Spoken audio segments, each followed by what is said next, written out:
Bonjour, je suis Serge Communal, formateur à la SMA Solar Academy France. Aujourd'hui, je vous propose d'en apprendre un peu plus sur le dérating de température des onduleurs. Dans cette vidéo TechTip, nous allons découvrir le principe de dérating de température des onduleurs. Quels impacts celui-ci peut avoir sur les installations photovoltaïques et comment SMA gère ce phénomène sur toutes ses solutions.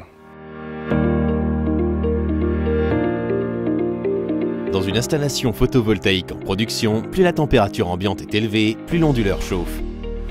Cela a pour directe conséquence d'augmenter la température des composants à l'intérieur du boîtier. Chaque composant a une température maximale à ne pas dépasser, pour ainsi garantir sa durée de vie.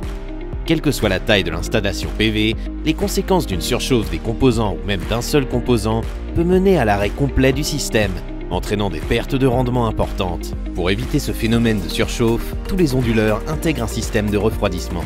Lorsque celui-ci ne suffit plus pour maintenir à une température acceptable les composants électroniques, l'onduleur réduit sa puissance pour limiter l'échauffement.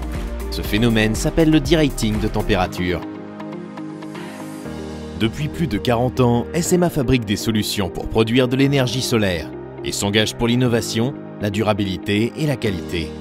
En 2004, SMA innovait déjà en créant le système de refroidissement OptiCool. La technologie OptiCool repose sur le refroidissement actif de l'onduleur.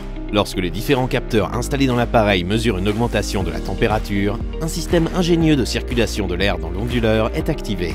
OptiCool fonctionne grâce au principe de la convection. L'air extérieur est aspiré, il passe sur des ailettes de refroidissement et ressort ensuite sur les côtés ou le dessus de l'onduleur.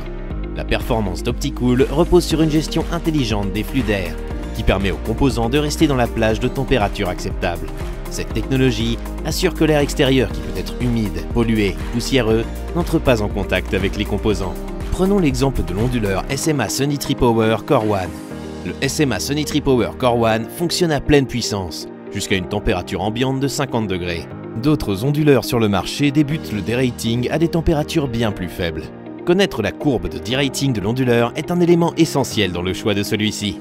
Toutes les courbes de derating des solutions SMA sont facilement accessibles sur notre site internet. Une mauvaise gestion du derating de température peut avoir un réel impact sur une installation photovoltaïque. À court terme, une réduction notable de la production et un écrêtage non maîtrisé. À plus long terme, on pourra observer un vieillissement prématuré des composants de l'onduleur, pouvant mener à l'arrêt de l'installation. Connaître la courbe de derating de l'onduleur est un élément essentiel pour le choix de celui-ci. C'est la fin de cette vidéo TechTip. Je vous dis à bientôt pour un prochain épisode.